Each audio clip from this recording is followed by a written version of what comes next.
Buenas noches a todos. Soy el Storyteller y estoy aquí para ayudarles a quedarse dormidos con estas historias de terror. Así que antes de empezar, asegúrense de suscribirse al canal y darle me gusta al video. Me encantaría saber de dónde son y a qué hora están viendo esto, así que déjenlo en los comentarios. Cuando estén listos, pónganse cómodos y relájense.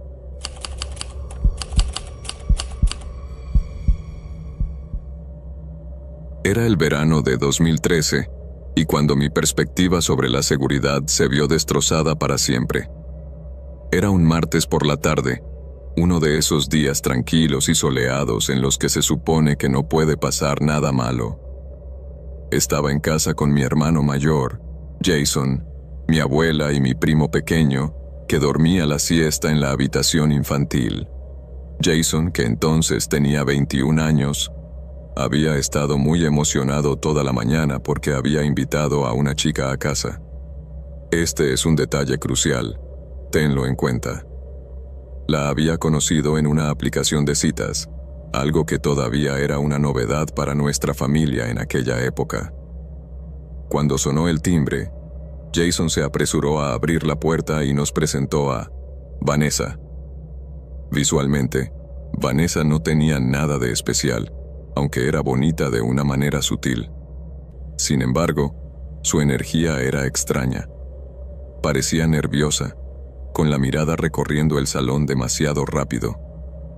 Mi abuela, con su carácter hospitalario, le ofreció té helado y le hizo algunas preguntas corteses sobre la escuela y dónde vivía. Les dijo que se sintieran como en casa y luego me llevó arriba, indicándome que dejara a Jason y a su invitada solos en el salón. Por supuesto, siendo una hermana de 13 años con una curiosidad insaciable. La intimidad era lo último en lo que pensaba. Quería saberlo todo sobre esa chica. Esperé a que mi abuela entrara en la guardería y luego me deslicé por el pasillo en calcetines, silenciosa como un fantasma. Llegué a la barandilla en lo alto de las escaleras y miré a través de los listones de madera. Desde mi posición privilegiada, pude ver a Vanessa de pie cerca de las puertas corredizas de vidrio que daban al patio trasero. No estaba mirando a Jason, sino que estaba observando el perímetro del patio. Agucé el oído para escuchar su conversación. ¿Quién está aquí exactamente?, preguntó con voz tensa. ¿Solo tú y tu abuela? ¿Es esta la casa de tus padres? Es muy bonita. Hay muchas cosas caras. Algo en esa línea de preguntas me revolvió el estómago. Decidí hacer caso a las órdenes que me había dado mi abuela y me retiré a mi habitación. Me puse los audífonos e intenté perderme en una lista de reproducción, pero una molesta sensación de temor me invadió. Me quité los audífonos y me acerqué a la ventana, que daba al camino de entrada. Fue entonces cuando se me paró el corazón. Justo al borde de nuestro jardín había un Ford Taurus gris oscuro de 2006. El motor estaba en marcha y la puerta del copiloto estaba abierta de par en par. Observé, paralizada, cómo un hombre al que nunca había visto antes salía por la puerta principal llevando nuestro televisor de pantalla plana. Corrió hacia el coche, lo metió en el asiento trasero y volvió corriendo hacia la casa. Parecía frenético. ¿Qué está pasando?, susurré a la habitación vacía. El pánico se apoderó de mí. Abrí la puerta de un tirón y volví sigilosamente al rellano. Los susurros de abajo habían dado paso a gritos fuertes y agresivos. Oí la voz de Jason, temblorosa y desesperada. «Por favor, hombre, no tienes por qué hacer esto. Coge lo que has cogido y vete. Por favor, si sabes lo que te conviene, vete». Entonces oí la voz de Vanessa. Ya no estaba nerviosa, era fría e impaciente. «Cállate, Jason». Me di la vuelta y corrí hacia la habitación de mi abuela tan silenciosamente como pude. Ella estaba meciendo al bebé. «Abuela», jadeé, con la voz temblorosa. «Hay un hombre abajo. Se está llevando nuestras cosas. Creo que la chica está con él». Ella me miró y soltó una breve risa incrédula. Oh, déjalo ya, Maya. Tú y tu imaginación. Jason solo tiene una cita. No, siseé, con lágrimas en los ojos. Lo digo en serio. Nuestras vidas podrían estar en peligro. Antes de que pudiera volver a ignorarme, el sonido de los neumáticos chirriando contra el asfalto atravesó el aire. Le siguió el rugido de un motor que se desvanecía en la distancia. No te esperé. Corrí hacia las escaleras y grité, «¿Jason?» ¿Eh? Su voz sonaba quebrada, como si estuviera aturdido. ¿Quién era ese hombre de fuera? «¿Qué está pasando?», grité, bajando corriendo los escalones. Jason no respondió de inmediato. Estaba de pie en medio de la sala, mirando fijamente el espacio vacío en el centro de entretenimiento donde solía estar el televisor. Sacudía la cabeza lentamente, con el rostro pálido. Mi abuela finalmente bajó, vio la habitación vacía e inmediatamente llamó a la policía. Cuando llegaron los oficiales, salió a la luz toda la repugnante verdad. Jason explicó que había quedado con Vanessa esa mañana. Era su primer encuentro. Ella había insistido en ir a su casa. Vanessa era la trampa. Era el señuelo enviado para estudiar el terreno, comprobar quién estaba en casa y abrir la puerta a su novio. Pero lo que todavía me hiela la sangre, lo que me quita el sueño más de una década después, es lo que Jason contó a la policía sobre esos últimos momentos en la planta baja. El ladrón no solo se había llevado el televisor, había puesto un cuchillo de caza de 15 centímetros en la garganta de Jason. Cuando Jason intentó calmarlo, el hombre se inclinó y le susurró, «Si no te callas y obedeces, voy a subir y apuñalaré a todos los que están en la casa como castigo». Jason se quedó allí, indefenso, sabiendo que su hermana pequeña, su abuela y su primo bebé estaban a solo un tramo de escaleras de distancia.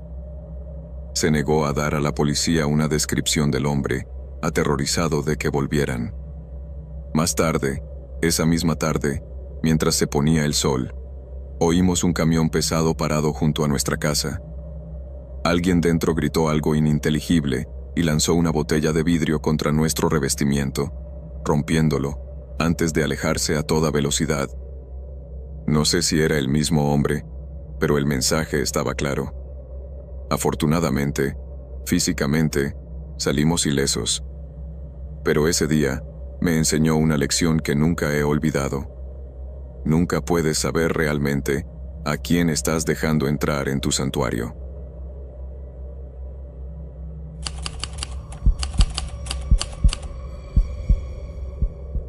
Comenzó como suelen hacerlo las mejores relaciones, lentamente, y luego de repente. Era el otoño de 2018. Trabajábamos en la misma oficina corporativa, lo que añadía una capa de peligrosa complejidad a la situación, pero el riesgo solo la hacía más emocionante. Se llamaba Elena. Durante semanas, nos habíamos dedicado a ese coqueteo descarado y intenso que todo el mundo en la oficina nota, pero nadie menciona. Era en las miradas compartidas durante las reuniones, las conversaciones prolongadas en la máquina de café y los ingeniosos mensajes de Slack que no tenían nada que ver con el trabajo. Intentaba averiguar si yo también le gustaba sin hacer el ridículo. Finalmente, un martes, se apoyó casualmente en mi escritorio. «Deberíamos salir juntos fuera de esta caja gris alguna vez», dijo. Su tono era deliberadamente indiferente, pero capté un destello de expectación en sus ojos. Intenté mantener la calma. «Sí, me parece bien». Por dentro, ya estaba planeando la boda. Fijamos la fecha para ese sábado. Elena insistió en conducir y me recogió en su sedán. La química que había estado gestándose bajo las luces fluorescentes de la oficina explotó en el momento en que salimos al mundo real. Fue muy fácil. No hubo esas pausas incómodas en las que finges estar interesado en el menú solo para evitar el silencio. Hablamos de todo. Nuestras novelas oscuras favoritas, las cosas más extrañas que hicimos de niños, nuestras filosofías de vida. Ella tenía una risa muy particular, un sonido genuino y gutural que me hacía querer convertirme en comediante solo para seguir escuchándola. Pasamos de una cena de sushi a una heladería y luego dimos un largo paseo por un parque tranquilo mientras las hojas crujían bajo nuestros pies. Las horas se esfumaron.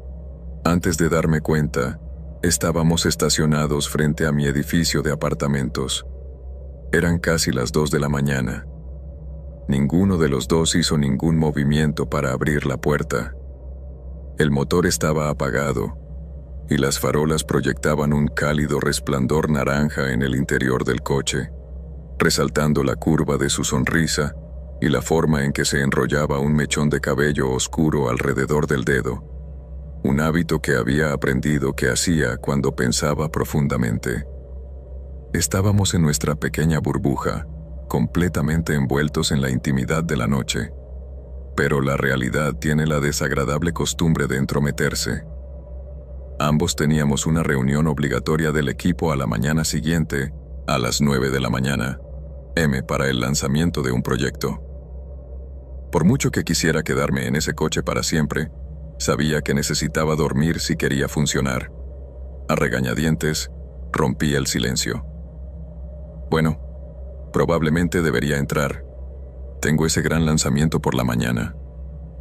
Elena sonrió, aunque noté una vacilación, un ligero titubeo en su expresión. Sí, lo entiendo, dijo en voz baja. Es tarde. Alargué la mano hacia la manija de la puerta, sintiendo el calor persistente de la mejor cita de mi vida. Empujé la puerta, puse un pie en la acera y me volví para mirarla por última vez. Hasta mañana, dije. Fue entonces cuando sucedió. Ella me miró a través de sus pestañas, con las mejillas sonrojadas, y dijo con la voz más dulce y vulnerable que se pueda imaginar: No puedo esperar tanto. El tiempo pareció ralentizarse. Sus palabras quedaron suspendidas en el aire fresco de la noche. Tuve una oportunidad de oro para procesar lo que estaba diciendo. Tuve la oportunidad de darme cuenta del subtexto. ¿Pero lo hice? No. Por supuesto que no. Ya estaba medio fuera del coche, con la mente puesta únicamente en mi almohada y en el despertador programado para las 7:30 de la mañana. No procesé tu tono. No interpreté tu lenguaje corporal. No aprecié el inmenso valor que te había costado decir eso. Te miré fijamente a los ojos y respondí: Bueno, por desgracia, vas a tener que hacerlo. Y luego, con la confianza de un completo idiota, cerré de golpe la puerta del coche. El sonido resonó en la calle silenciosa como un disparo. Un golpe sordo. Mientras caminaba por el camino hacia la puerta de mi casa, sentí una leve y molesta sensación en el fondo de mi mente. Una vocecita que susurraba: ¿te has perdido algo? Pero no le di importancia. La cita había sido increíble. Conectamos. Éramos compañeros de trabajo. Nos veríamos en 7 horas. Todo estaba bien. No fue hasta la mañana siguiente cuando me di cuenta con la fuerza de un tren de mercancías. Estaba sentado en la sala de conferencias, tomando un café tibio, tratando de parecer vivo. Elena entró. Me dedicó una sonrisa educada y tensa, pero la calidez de la noche anterior había desaparecido. Había una frialdad, una distancia profesional que antes no existía. Y clic. Tus palabras se repetían en mi mente una y otra vez. No puedo esperar tanto. No te referías a la reunión. No te quejabas del paso del tiempo. Estabas insinuando, no, prácticamente gritando, que querías entrar. Querías que la noche continuara. ¿Y qué había hecho yo? Básicamente, le había dicho, qué pena, y le había cerrado la puerta en las narices. Quería meterme debajo de la mesa de conferencias y morir. ¿Cómo no había visto algo tan obvio? Y mi respuesta: por desgracia, vas a tener que hacerlo. Sonaba como un padre estricto o un robot burocrático. Después de la reunión, prácticamente la perseguí por el pasillo. Estaba desesperado por salvar la situación. «Oye», le dije, tratando de sonar casual, pero fracasando estrepitosamente.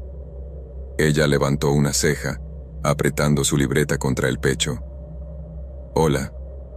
Sobre anoche». «¿Qué pasa con eso?» Su expresión era indescifrable. Me rasqué la nuca, sintiendo cómo se me subían los colores a la cara. «Creo que puede que haya malinterpretado algo de lo que dijiste al final». La comisura de sus labios se crispó. Estaba luchando por no sonreír. «¿Ah, sí? ¿Te refieres a cuando dije que estaba deseando verte?» «Sí», gemí. «Yo no entendí lo que querías decir hasta hace unos 10 minutos. Solo estaba pensando en la reunión. Creo que puede que haya respondido como un completo idiota». Me miró fijamente durante un segundo y luego se derrumbó. Empezó a reírse, primero suavemente y luego a carcajadas, agarrándose el estómago. «Dios mío», jadeó entre risitas. «¿Te acabas de dar cuenta?» Asentí avergonzado. «Me siento como un idiota». «Bueno, en cierto modo lo eres», dijo, secándose una lágrima del ojo. «Pero eres un idiota adorable». Eso rompió la tensión. Acabamos apoyados contra la pared, riéndonos hasta que nos dolía el estómago. Ella se burló de mí sin piedad durante semanas, pero se convirtió en nuestra historia. 3 años más tarde, cuando contamos la historia en nuestra boda, Elena se aseguró de enfatizar la parte en la que cerré de un portazo la puerta del coche. Él no tenía ni idea de que yo estaba coqueteando, les dijo a los invitados, sacudiendo la cabeza con fingida incredulidad. Prácticamente me estaba lanzando sobre él, y él solo me dijo que me las arreglara y se fue. «Y sin embargo, aquí estamos», dije, levantando mi copa hacia ella. «Supongo que debí de hacer algo bien».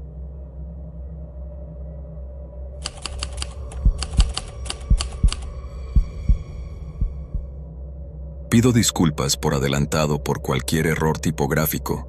Estoy escribiendo esto en mi teléfono con las manos temblorosas. Esto sucedió hace unos 2 meses, pero la sensación de inquietud aún no se ha disipado del todo. Como mucha gente de mi edad, decidí probar suerte en el mundo de las citas digitales. Facebook había lanzado recientemente su función de citas y pensé, ¿por qué no? Parecía conveniente, ya que se vincula a tu perfil. Me emparejaron con un chico llamado Marcus. Su perfil era discreto, pero atractivo. Indicaba que tenía 29 años y yo acababa de cumplir 24. En mi cabeza, una diferencia de edad de 5 años era insignificante, lo justo para que él tuviera su vida en orden, pero no tanto como para ser de otra generación. Charlamos durante unos 3 días. La conversación fue agradable. Él parecía tranquilo, elocuente e interesado en mis aficiones. Decidimos quedar para tomar algo un viernes por la noche y ver si la química se trasladaba a la vida real. Cuando entré en el bar, recorrí la sala con la mirada en busca del chico de las fotos. Cuando me hizo señas para que me acercara, mis pasos vacilaron. El hombre sentado en la mesa parecía maduro, mucho más maduro que 29 años. Tenía una barba espesa, pero con claras canas, y las arrugas alrededor de los ojos eran profundas. Intenté racionalizarlo de inmediato. Quizás tenía un trabajo estresante. Quizás era uno de esos hombres que encanecían prematuramente.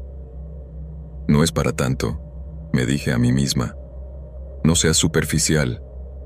Pedimos bebidas. Yo una sidra y tú un whisky solo. Al principio de la conversación, reiteraste que tenías 29 años, sacando el tema casi sin que yo te preguntara. Cuesta creer que el año que viene cumpliré 30, dijiste riendo, mientras hacías girar tu vaso. Era educado, técnicamente, pero su mirada era intensa. No solo me miraba, me observaba fijamente, con los ojos clavados en mi rostro con una intensidad depredadora que me ponía los pelos de punta. Y los cumplidos eran implacables. «Tienes una estructura facial increíble», decía. 2 minutos después, añadía, «No puedo dejar de admirar lo elegantes que son tus manos». Me describo a mí misma como una persona torpe. Tengo un aspecto normal, suelo pasar desapercibida. Aunque los halagos son agradables, esto me resultaba pesado, como si intentara comprar mi confianza con elogios. Me daba ganas de encogerme en el asiento de vinilo. Miré mi teléfono. De hecho, tengo que irme pronto. Mentí, aunque no del todo. Mañana tengo turno a las 5 de la mañana. Pareció decepcionado, pero se levantó para acompañarme a mi coche. Al salir del bar, me llevó hacia el otro extremo del estacionamiento. «Tienes que ver mi coche», dijo, hinchando un poco el pecho. «Es un Chevelle SS de 1968. Lo restauré yo mismo. Era un coche precioso, lo admito. Elegante, negro, con un rugido grave y agresivo al arrancarlo con el mando a distancia, pero entonces se volvió hacia mí, apoyándose en la puerta del conductor. «Son solo las 10:15», dijo Marcus, mirando su reloj. «¿Por qué no te subes? Puedo darte una vuelta rápida. El motor suena increíble en la autopista». Mi alarma interna, que había estado sonando en silencio toda la noche, de repente comenzó a gritar. Apenas conocía a este hombre. Habíamos pasado menos de 90 minutos juntos. Y ahora, a altas horas de la noche, en un estacionamiento poco iluminado, me estaba presionando para que me subiera a su vehículo y fuera a un lugar desconocido. «No puedo», dije, dando un paso atrás. «Como te dije, tengo turno a las 5 de la mañana. Necesito dormir». «Vamos», insistió, dando un paso hacia mí. «Solo 20 minutos. ¿De verdad vas a decir que no? Es un clásico». Ahora, aquí hay un dato curioso sobre mí. Consumo contenido sobre crímenes reales como si fuera oxígeno. Me duermo escuchando podcasts sobre asesinos en serie, y mi estantería está llena de libros de no ficción sobre casos sin resolver. Sé exactamente cómo empiezan estas historias. Empiezan con una chica educada que no quiere ser grosera y se sube al coche. «No», dije con firmeza. «Me voy a casa. Buenas noches, Marcus». No esperé una respuesta. Caminé rápidamente hacia mi sedán, cerré las puertas de inmediato y salí del estacionamiento. El trayecto a casa era de unos 40 minutos. Cuando llegué a mi casa, mi teléfono estaba a punto de explotar. Había recibido 18 mensajes de texto durante el trayecto. Empezaron de forma normal. «Conduce con cuidado». Luego se intensificaron. «Ya te extraño. Esta noche he sentido una conexión muy fuerte. Veo un futuro contigo. Nunca me había enamorado tanto de nadie en mis 42 años de vida». Me quedé paralizada en la entrada de mi casa, con el motor aún en marcha. Volví a leer el mensaje. En mis 42 años de vida. Se me revolvió el estómago. No tenía 29 años, ni siquiera tenía 38, tenía 42. Había mentido sobre su edad por 13 años. Le respondí, con los dedos volando sobre el teclado. «Espera, acabas de decir que tienes 42 años. Me dijiste y en tu perfil pone que tienes 29. ¿No te molesta mentir a mujeres casi 20 años más jóvenes que tú?» Su respuesta fue instantánea. «La edad es solo un número. Prefiero salir con chicas de tu edad. Son más divertidas. No me molesta si a ti no te molesta». Me molestaba mucho. No respondí. Entré en casa, cerré la puerta con doble llave y me fui a la cama. Cuando me desperté a la mañana siguiente, tenía 7 llamadas perdidas y una serie de mensajes de voz. No los escuché. Lo ignoré Bloqueé su número, lo bloqueé en Facebook y borré la aplicación de citas por completo. Puede parecer duro, pero la combinación de las mentiras, la insistencia con lo del coche y el encanto de Ted Bundy fue suficiente para hacerme retirarme de las citas online en un futuro previsible.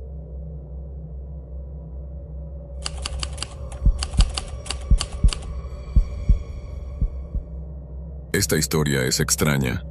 Incluso mientras la escribo, me cuesta entender la cronología, pero me siento obligado a compartirla porque necesito saber si alguien más ha vivido algo así. Es una mezcla de paranoia por conspiraciones gubernamentales y una relación tóxica envuelta en un paquete de rarezas tecnológicas. Soy un chico de 24 años que vive en un tranquilo suburbio de Michigan. Mi vida es sencilla.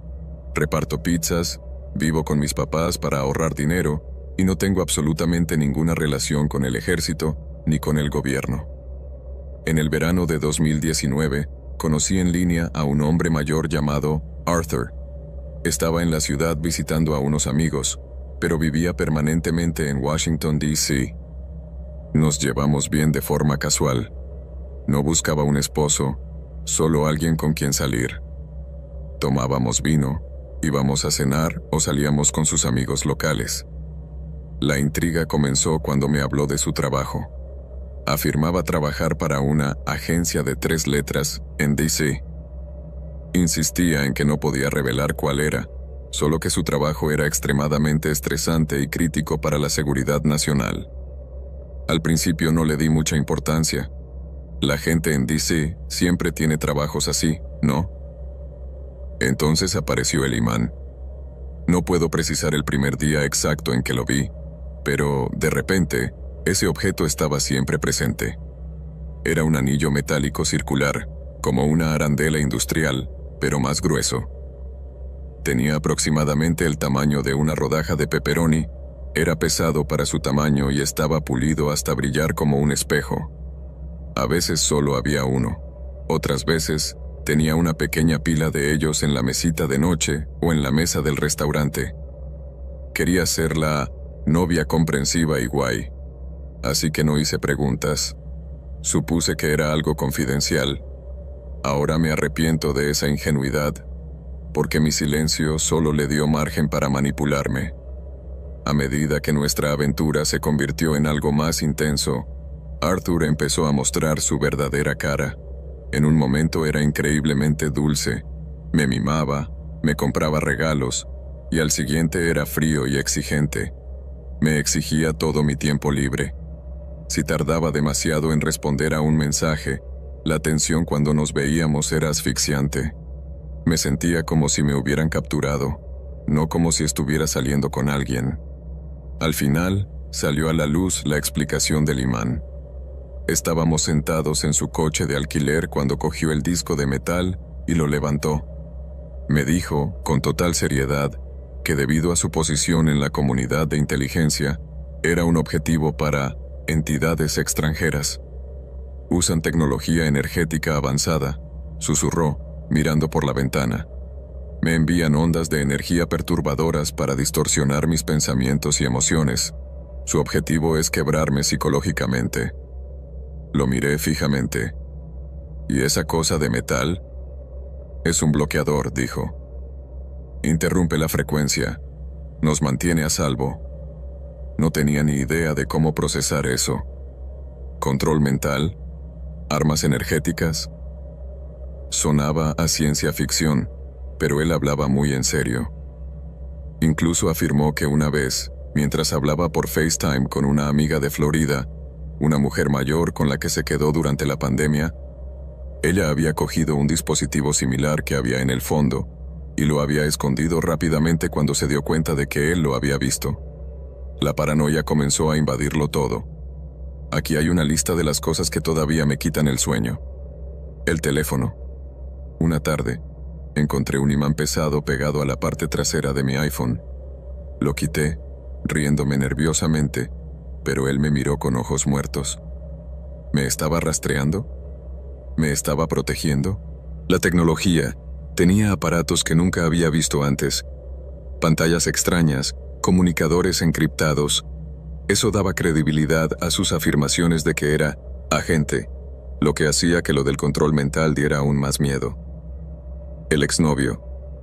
Esta es la parte más oscura. Me dijo que su anterior pareja había sido masacrada. Usó esa palabra específica.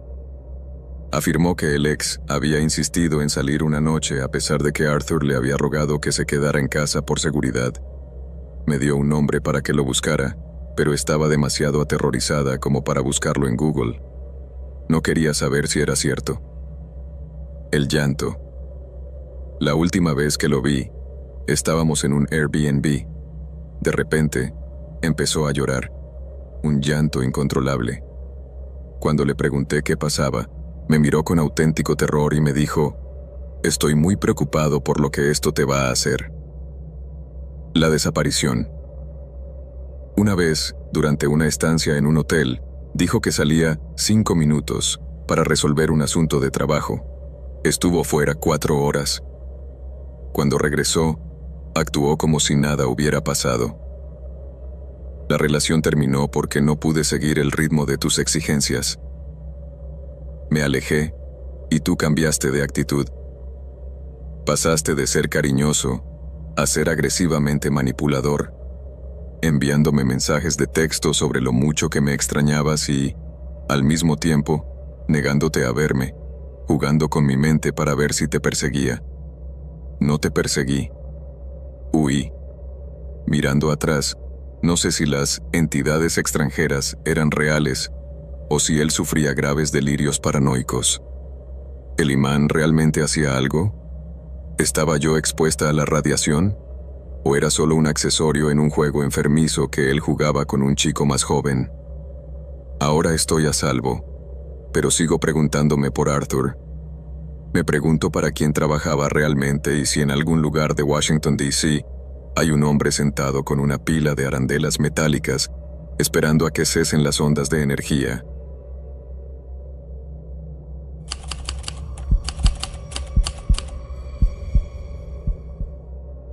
Cuando tenía 26 años, en la primavera de 2015, vivía en la isla de Bainbridge, a solo un corto trayecto en ferry del bullicio del centro de Seattle.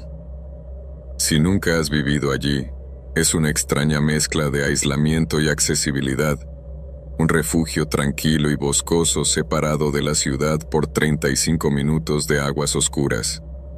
La vida allí te obligaba a reducir el ritmo, sobre todo porque dependías del horario del ferry.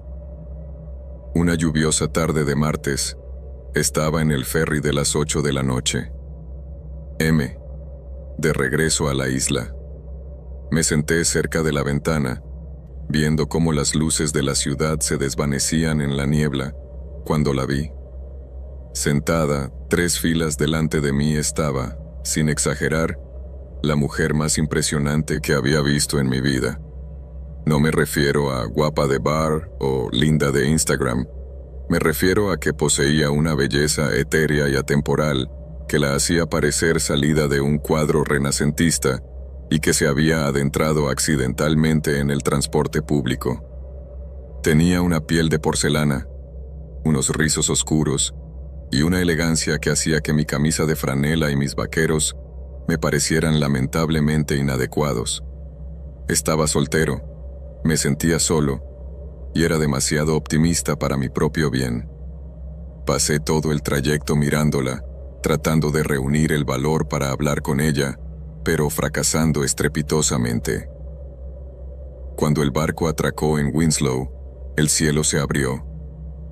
No solo llovía, era un aguacero torrencial, de esos que te empapan hasta los huesos en segundos. Tenía mi coche aparcado en la cubierta inferior, pero me di cuenta de que ella era una pasajera sin coche. Estaba de pie cerca de la salida, mirando el diluvio con una expresión de leve desesperación. Vi mi oportunidad. Corrí hacia ella, con las llaves del coche en la mano. «Oye», le dije, tratando de que mi voz se oyera por encima del ruido de la lluvia. «Está lloviendo mucho ahí fuera. ¿Necesitas que te lleve? Tengo el coche aparcado justo ahí abajo». Para mi sorpresa, se giró, sonrió una sonrisa que podría detener el tráfico, y dijo: «Sería estupendo. Gracias». El trayecto hasta su complejo de apartamentos fue corto, tal vez 10 minutos, pero se me hizo eterno. Se llamaba Julianne. Era elocuente, divertida y cálida. Cuando me detuve junto a la acera, esperaba un saludo cortés y una despedida definitiva. En cambio, se volvió hacia mí, con la mano en la manija de la puerta, y soltó una bomba. «Pareces muy simpático», dijo. «¿Quieres que salgamos algún día? ¿Quizás este sábado?» Mi cerebro se quedó en blanco. ¿Esta diosa me estaba invitando a salir? «Por supuesto», balbuceé. «Me encantaría». Intercambiamos números y, unos días después, me envió un mensaje de texto para sugerirme que fuéramos a jugar a los bolos. Me pareció una elección sorprendentemente sencilla para alguien con aspecto de realeza, pero no iba a discutir.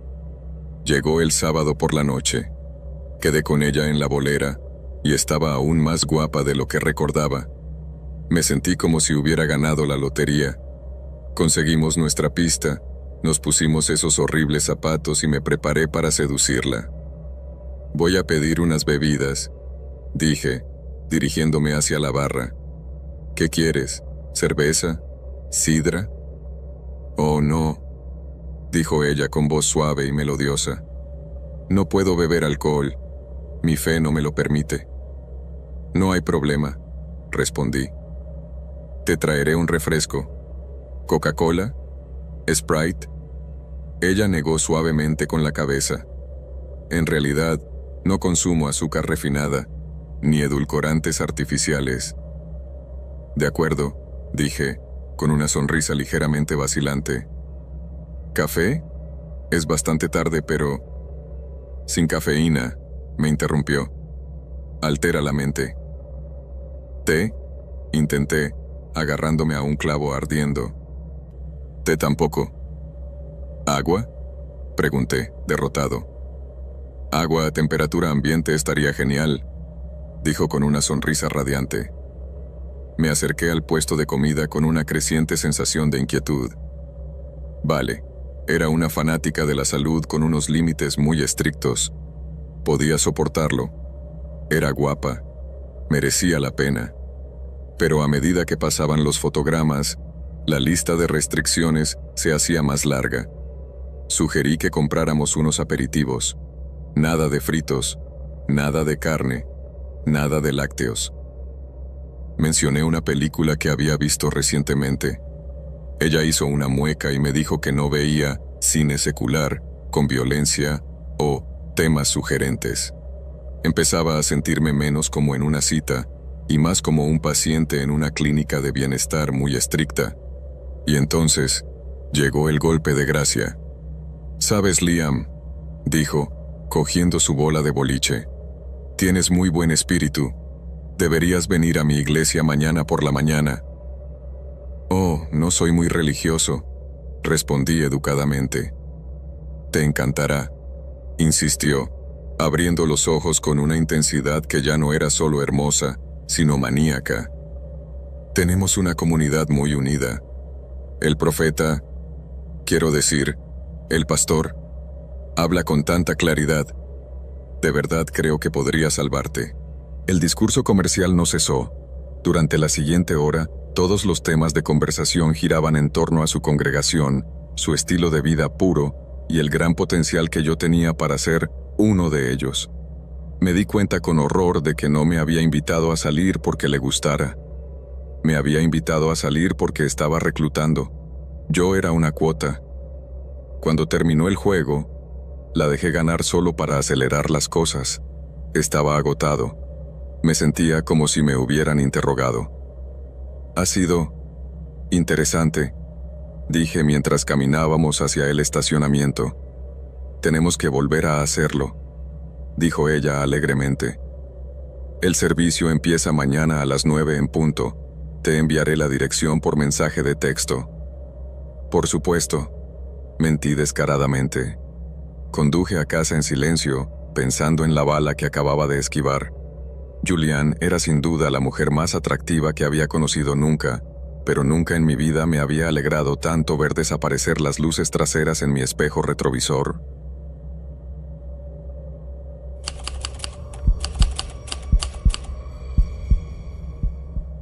Hace 7 años, tuve una experiencia aterradora con un hombre que conocí por internet y que se presentó en mi oficina después de que lo rechazara. Desde entonces, mi vida sentimental ha sido inexistente. Puedo contar con los dedos de una mano las citas que he tenido desde 2017. Sin embargo, el invierno pasado, mi hermana me convenció para que probara una nueva aplicación que se conecta a través de Facebook, alegando que filtra a los amigos de amigos y reduce el riesgo de encontrarse con un impostor. Sintiendo una oleada de soledad navideña, me registré. Emparejé con un chico al que llamaré Nathan. Nos enviamos mensajes de texto a diario durante unas 3 semanas. Parecía inofensivo, tímido, educado y nada amenazante. En contra de mi mejor juicio y mi habitual paranoia, accedí a quedar con él para cenar. Ahí es donde cometí mi primer error. No investigué bien sus antecedentes.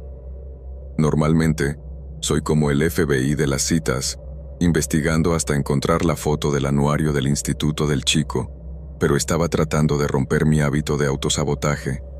Quería ir a ciegas y confiar en el proceso.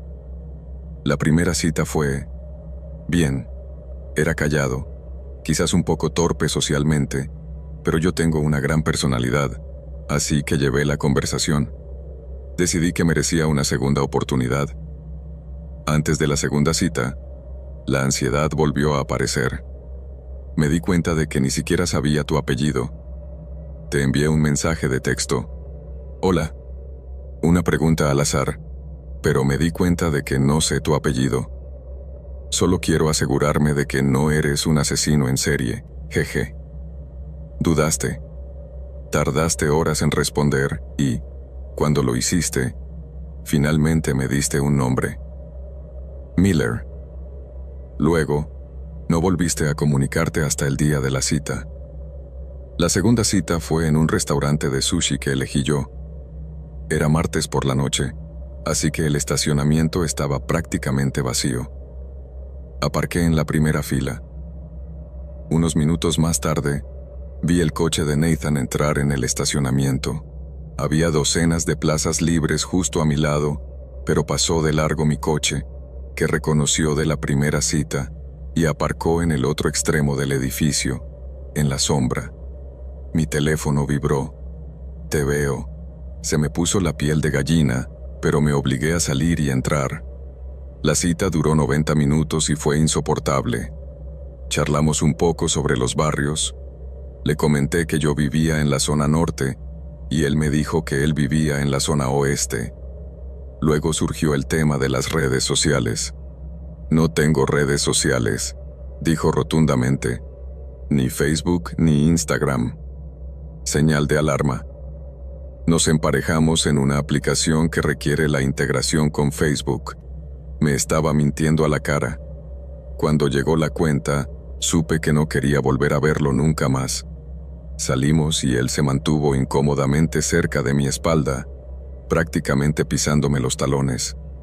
Le di un abrazo rápido y torpe, y esperé junto a la puerta de mi coche hasta que se alejó hacia el lado oscuro del estacionamiento. Me subí, cerré las puertas con llave y esperé. Vi cómo se encendían sus faros. Salí y giré hacia la carretera principal. Tenía que comprar algunas cosas para la cena de la noche siguiente, así que no me dirigía directamente a casa. Eché un vistazo por el espejo retrovisor. El coche de Nathan estaba detrás de mí. Bueno, una coincidencia, pensé. Es una carretera principal. Me acerqué a la intersección donde tenía que girar a la izquierda para entrar en el centro comercial. Nathan estaba 2 carriles más allá, en el carril de la derecha que sigue recto. Cuando me incorporé al carril de giro a la izquierda, vi con horror cómo cruzaba agresivamente 2 carriles de tráfico para colocarse directamente detrás de mí. No se iba a casa, Me estaba siguiendo. No me enviaste un mensaje. No me llamaste para decirme, oye, yo también voy allí. Simplemente se pegó a mi parachoques. Entré en el estacionamiento del supermercado con el corazón latiéndome a 1000 por hora. Giré por un pasillo de coches. Tú giraste por el pasillo anterior al mío. Tomé una decisión en una fracción de segundo. No estacioné. Di la vuelta por la parte trasera del estacionamiento y conduje lentamente hacia la vía de servicio de la salida. Al pasar por el final de tu pasillo, miré hacia atrás. Habías salido de tu auto. Estabas parado en medio del estacionamiento, escaneando las filas de autos, buscándome. No era una mirada casual, era la postura de un cazador. Estabas tratando de encontrar dónde había estacionado. Pisé el acelerador y volví a la carretera principal. Conduje 8 kilómetros en dirección contraria hasta otra tienda de comestibles en la que solía trabajar, sabiendo que allí habría gente que conocía. Me quedé sentada en ese estacionamiento durante 1 hora, temblando. Nunca volví a saber nada de él. Creo que me vio dar la vuelta y se dio cuenta de que lo había descubierto. Esa noche, la detective que hay en mí se despertó. Rebusqué entre nuestros antiguos mensajes de texto y encontré una captura de pantalla que me había enviado semanas atrás de un meme en Instagram. En la esquina de la captura de pantalla se veía su foto de perfil. La busqué al revés. Tu nombre no era Nathan Miller. Era otra cosa completamente diferente. Encontré tu verdadero Facebook. No vivías cerca de donde decías. Tenías una vida completamente diferente. Borré la aplicación inmediatamente. Mi intuición en la segunda cita me gritaba que algo iba mal, y por una vez, me alegro de haber escuchado mi instinto en lugar de intentar ser educada.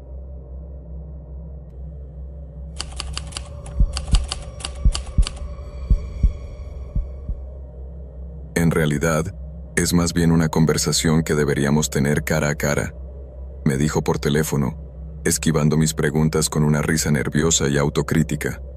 Luego, me propuso cenar juntos. Normalmente, tengo una serie de reglas estrictas para las citas en línea. No quedo con nadie en persona hasta que no hayamos intercambiado mensajes de texto durante al menos 2 semanas y hayamos tenido una llamada telefónica. En parte es por seguridad, porque Internet es un campo minado digital de sociópatas, pero sobre todo, porque he tenido suficientes citas desastrosas como para llenar una autobiografía titulada ¿Por qué voy a morir sola? Sin embargo, algo en Brendan me intrigaba. Era honesto, o al menos eso parecía. Al principio de nuestra charla, admitió que actualmente vivía en la habitación libre de su mejor amigo, porque había tenido algunos problemas económicos. Lo respeté. Tenía 34 años, y mi propia vida parecía una serie de desvíos y obras. Pensé, por fin, alguien que no intenta crear una vida perfecta en Instagram, un alma gemela. En contra de mi mejor juicio, rompí mi propia regla. Acepté quedar con él en un tranquilo restaurante tailandés un jueves por la noche de octubre de 2022. Brendan me esperaba en una mesa de la esquina. Parecía mayor que en las fotos de su perfil, quizá 45 años, con los ojos cansados y los hombros caídos. Pedimos unos aperitivos y empezó a contarme la historia de su vida. Hace aproximadamente 1 año, mi vida se derrumbó, comenzó, jugando con el mantel. Asentí con la cabeza para animarlo, mientras bebía un sorbo de vino. Esperaba una historia sobre un despido o una mala ruptura sentimental. Una noche salí con unos amigos, continuó. Conocí a una chica en un bar. Nos llevamos bien, tomamos unas copas y nos fuimos a mi casa. Sonreí educadamente, aunque una leve alarma sonó en mi cabeza. ¿De verdad es esta una conversación para una primera cita? A la mañana siguiente, dijo, bebiendo un largo trago de agua. Abrí la puerta y había un detective allí. En resumen, ella no parecía tener 17 años. mi tenedor se quedó suspendido a medio camino de mi boca. El ruido del restaurante pareció desaparecer de la sala. Lo miré fijamente, tratando de procesar la frase. ¿No parecía tener 17 años? Tienes 45, pensé, aunque no pude articular palabra. Brendan continuó, ajeno a mi parálisis. Hablaba como si estuviera describiendo una multa de estacionamiento. Así que sí, ahora tengo un delito grave en mi expediente. Registro, libertad condicional, todo el paquete. Mi empresa me despidió inmediatamente. Mi monólogo interior gritaba: abandona la misión. Huye. Pero por fuera, me quedé paralizada en un estado de shock educado, asintiendo como un muñeco bobblehead. Y entonces, añadió con un suspiro dramático y victimista, mi esposa me dejó. Parpadeé. ¿Tu esposa? Sí, negó con la cabeza, mirando su pad thai. No pudo superarlo. Dijo que podía perdonar la infidelidad, pero no la otra parte. Vamos, todo el mundo comete un error, ¿no? Todo el mundo merece una segunda oportunidad. No tenía palabras. Vaya, fue todo lo que pude decir. Eso es mucho. Pero él no había terminado. Solo estaba calentando motores para el segundo acto de su tragedia. Así que me quedé sin trabajo. A los delincuentes no los contratan y mi esposa me echó de casa. Tuve que mudarme con mi madre anciana. Intentábamos sobrevivir con su pensión, pero no era suficiente para pagar el alquiler. Así que empezó a conducir para Uber. Hizo una pausa, buscando compasión.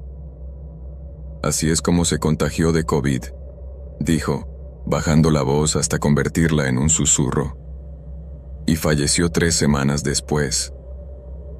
Me sentí atrapada en una obra de teatro oscura y absurda. Este hombre se sentó frente a mí y me explicó cómo su decisión de acostarse con una había provocado una reacción en cadena que le había llevado a ser condenado por un delito grave, a divorciarse, a la ruina económica y, en última instancia, a la muerte de su madre. Y la forma en que lo contaba, no estaba asumiendo la responsabilidad.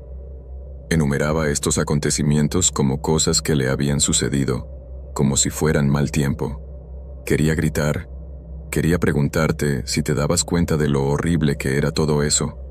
En lugar de eso, le hice una señal al mesero para que trajera la cuenta con la desesperación de una mujer que se ahoga. Lo siento mucho, murmuré, pero acabo de recordar que tengo que levantarme temprano para una cosa. Cuando llegó la cuenta, dejé suficiente dinero en efectivo para cubrir mi parte y prácticamente corrí al estacionamiento. Me senté en mi coche durante 20 minutos, mirando el volante, repitiendo la conversación en mi mente. No hace falta decir que no hubo una segunda cita. Ahora cuento esta historia en las fiestas y la gente cree que me la estoy inventando. Dicen, no es posible que empezara hablando del delito grave. Pero lo hizo. Y esa noche me enseñó que mis reglas existen por una razón. No debe tener un delito grave que involucre a un menor. Ahora está oficialmente en la parte superior de mi lista de verificación.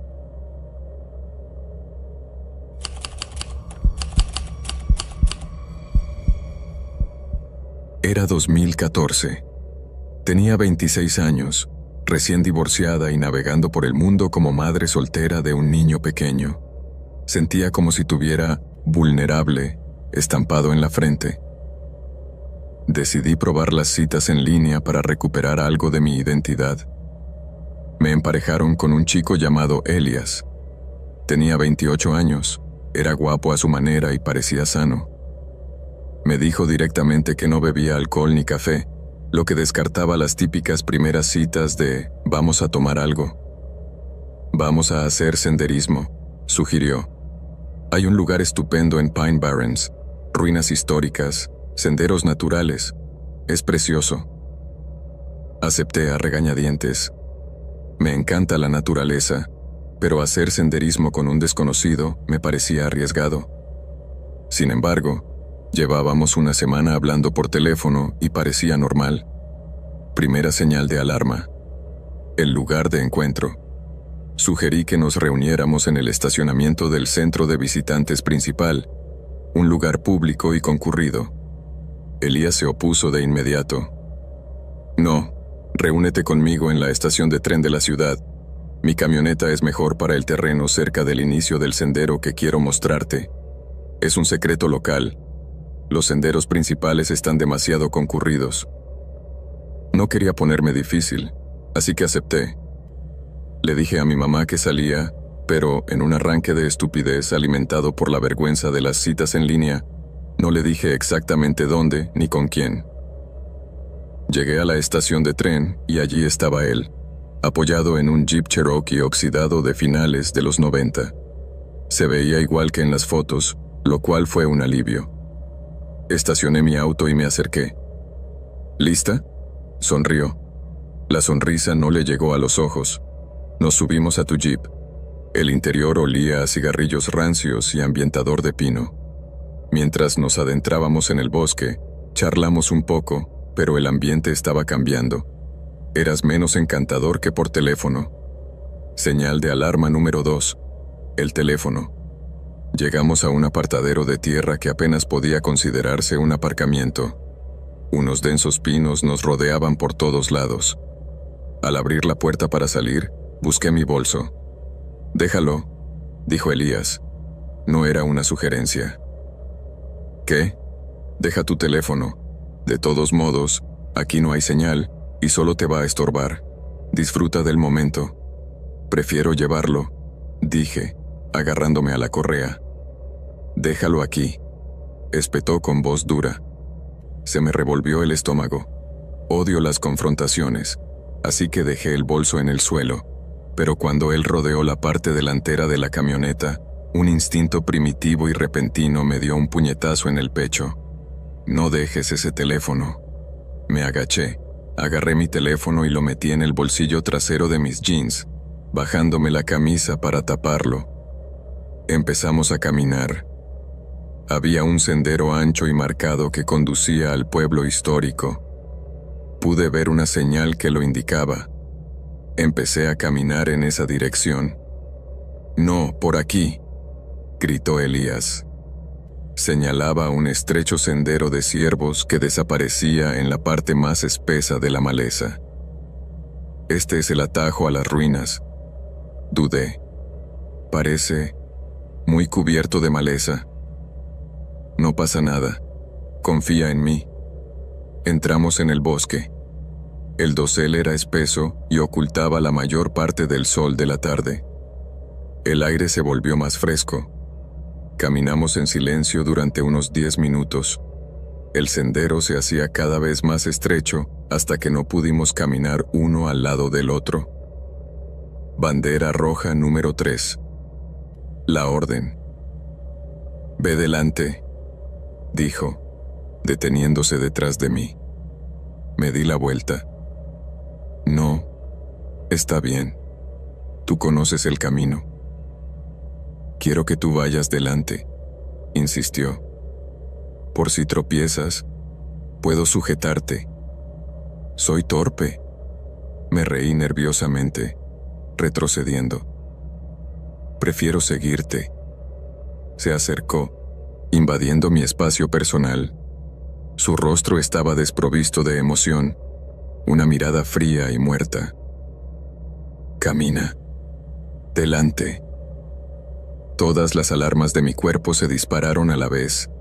El bosque estaba en silencio. No se oían pájaros, no había viento. Solo el sonido de mi propio corazón martilleando en mis oídos. Miré el camino que tenía delante, oscuro, sinuoso, que no llevaba a ninguna parte. Lo miré. «¿Sabes qué?», dije, con la voz temblorosa pero firme. «Se acabó. Quiero volver. No me siento bien. Ya casi hemos llegado», dijo, estirando el brazo para agarrarme. Me eché hacia atrás. «No. Voy a volver al coche». Me giré para empujarlo y volver por donde habíamos venido.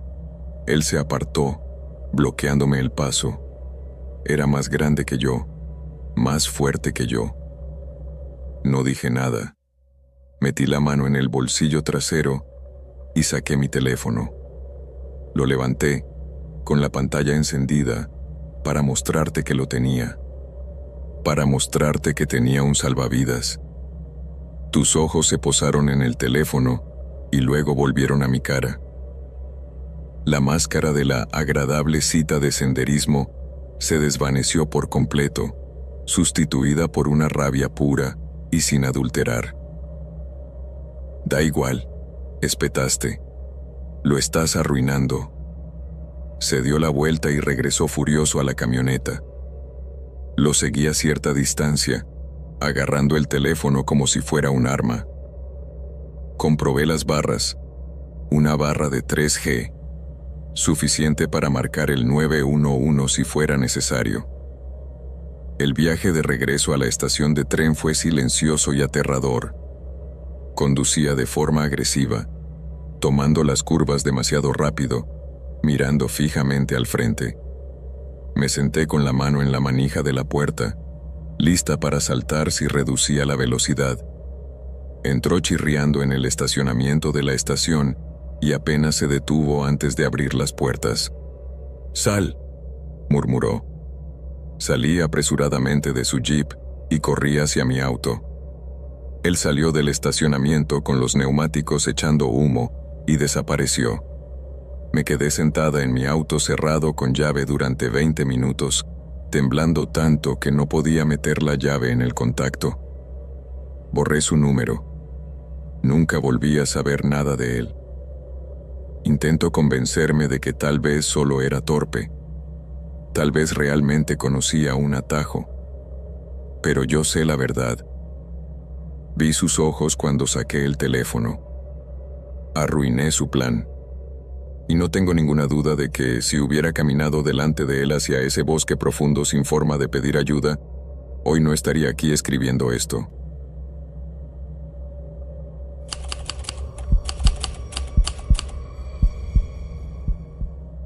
Quiero empezar diciendo que la frase «tengo sexo con hombres para robarles su poder» es algo que me dijo, muy en serio, una persona en la que una vez confié.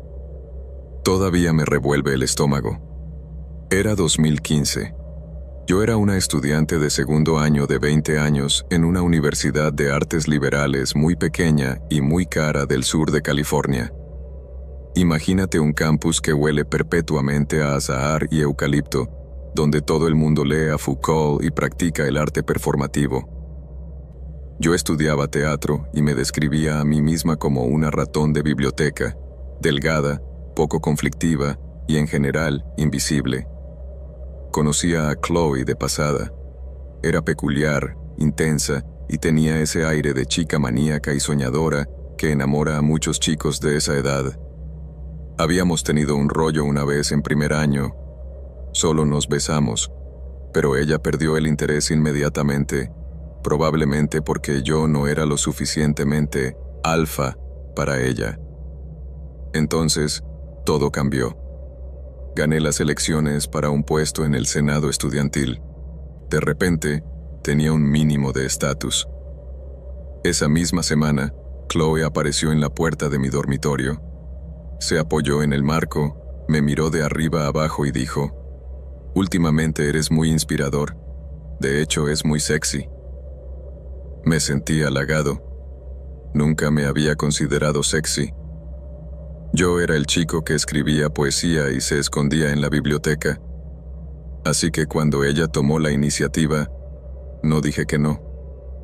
¿Por qué iba a hacerlo? Era atractiva y me deseaba. Sin embargo, el sexo fue desconcertante. Empezaba con normalidad, pero luego ella se ponía agresiva. Se sentaba a horcajadas sobre mí, me inmovilizaba los brazos y me exigía que llegara al clímax. Gritaba: «Acaba, acaba, acaba», de una forma que parecía más una orden que una muestra de pasión.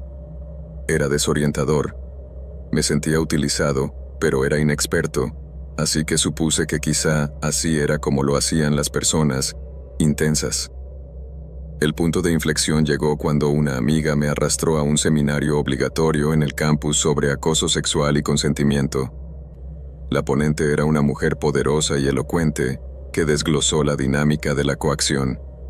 Dijo algo que me impactó como un rayo. Si estás teniendo sexo con alguien y no te sientes cómodo, aunque hayas empezado de buena gana, eso es una violación.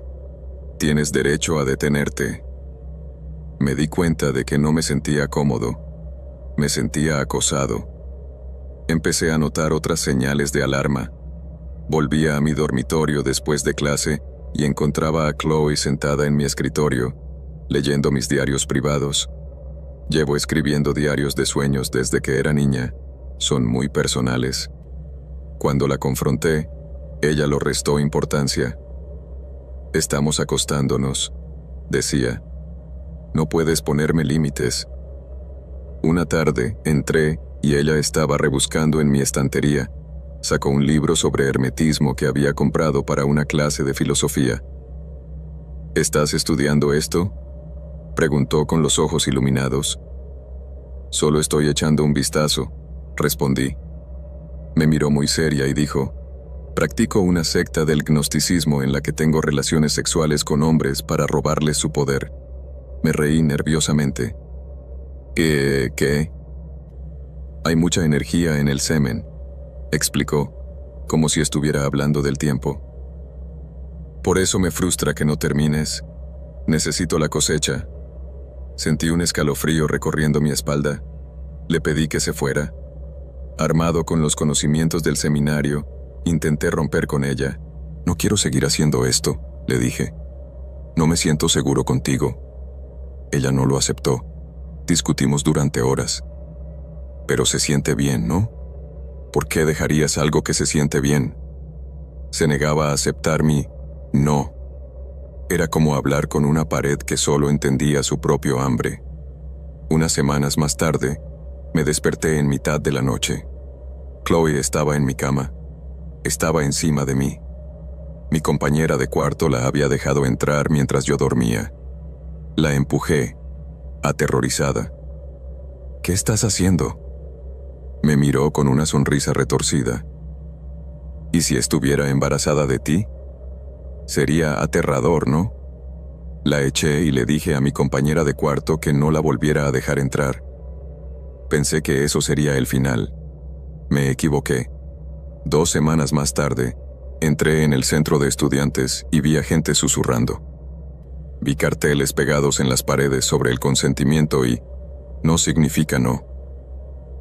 Un chico de mi clase de teatro se me acercó y me escupió la palabra violador en la cara. Chloe había escrito un artículo de opinión en el periódico de la escuela. Afirmaba que yo la había violado. Invirtió toda la realidad. Utilizó el mismo lenguaje del seminario al que yo había asistido para presentarme como un depredador. Fui a la administración. Pedí una audiencia judicial. Me dijeron, sin rodeos, que dada la clima en el campus, había casi 0 posibilidades de que se pusieran del lado de un estudiante varón contra una acusadora mujer. Mis amigos, personas en las que confiaba, autoproclamadas feministas, me dijeron que tenía que disculparme con ella. Me dijeron que las mujeres no mienten sobre estas cosas. Nadie me preguntó qué había vivido yo. A nadie le importó que hubiera sido yo quien hubiera estado diciendo no durante meses. Era un paria. Me aislaron, me avergonzaron y me tacharon de malvado. Finalmente, me enfrenté a ella por última vez. Le pregunté por qué destruir mi vida. Ella me miró, completamente tranquila, y dijo, quería sentirme poderosa. Años más tarde, en una reunión provisional de exalumnos, me encontré con su grupo de amigas. No se disculparon, se rieron, se burlaron de mí por cómo habían salido impunes tras difamarme. Consideraban que destruir mi reputación no era un delito, sino una historia divertida de empoderamiento femenino.